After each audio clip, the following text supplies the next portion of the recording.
Menteri Keuangan Sri Mulyani Indrawati mengatakan, guncangan perekonomian dunia yang terjadi saat ini bukanlah kaleng-kaleng. Oleh sebab itu, anggaran pendapatan dan belanja negara atau APBN memiliki peranan penting untuk bisa meredam guncangan yang terjadi.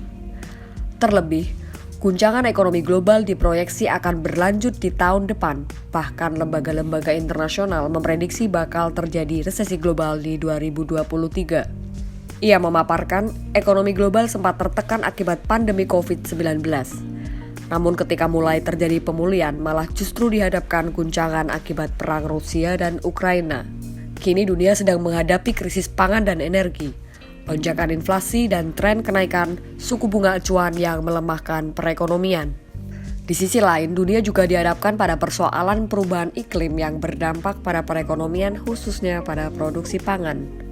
Maka di tengah guncangan-guncangan itu, APBN harus mampu memainkan peran sebagai peredam guncangan atau shock absorber agar perekonomian tetap kuat dan berdaya tahan. Sri Mulyani menyebut beberapa negara sudah mengalami kondisi keuangan yang tak mampu menahan guncangan, salah satunya Sri Lanka.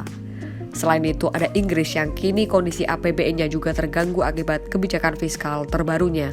Oleh sebab itu, dalam mendesain APBN, pemerintah sangat mempertimbangkan kondisi perekonomian global agar mampu meredam guncangan-guncangan tersebut.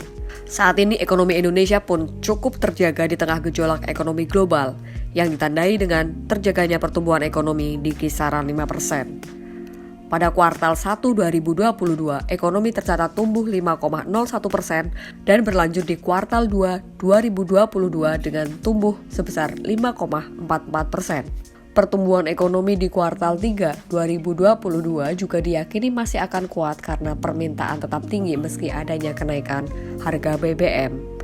Kendati demikian, gejolak ekonomi global yang akan berlanjut hingga tahun depan tetap perlu diwaspadai. Oleh karena itu, pengelolaan APBN harus tetap hati-hati agar terjaga kesehatannya.